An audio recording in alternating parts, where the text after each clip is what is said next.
বন্ধুরা, এখন যে পেয়ারা গাছটা দেখছো এটা এলাহাবাদ সুরখা। এটাকে অনেকে আপেলের ক্রসও বলে থাকে। আর এই যে পেয়ারাটা দেখছো এটা কিন্তু হারভেস্টের সময় হয়ে এসছে, আর আজকে আমি এটা হারভেস্টিং করে নেব। তবে এটা বর্ষাকাল বলে এর কালারটা তোমরা এরকম দেখছো, কিন্তু যদি শীতকাল হতো তাহলে কিন্তু এই পেয়ারাটার কালার আপেলের মতন হতো। মোটামুটি দু একটা এই দেখো এই ফুলও এসছে, আবার একটা কুড়িও ধরেছে।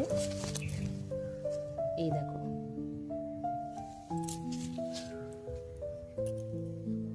এই দেখো নামটাও বোঝাই যাচ্ছে না মোটামুটি, তাও আমি আপনাদের দেখাচ্ছি।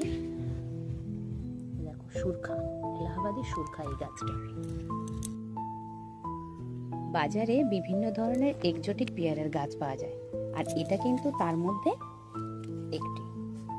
তবে এখন পেয়ারাটার কালারটা আপনারা বুঝতেই পাচ্ছেন না, কিন্তু শীতকাল হলে তখন বোঝা যেত যে সত্যি এটা আপেলের মতন দেখতে।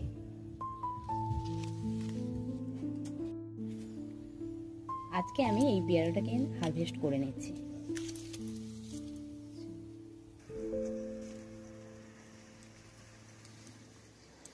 পেয়ারাটা কিন্তু একদম তৈরি হয়ে গেছে, আর সেই কারণে দেখো খুব সহজেই কিন্তু আমি কেটে নিতে পারলাম। দেখো যেটাই বলেছিলাম, ভেতরটা সাদা, দানা কিন্তু খুব কম, এর পাল্প কিন্তু বেশি।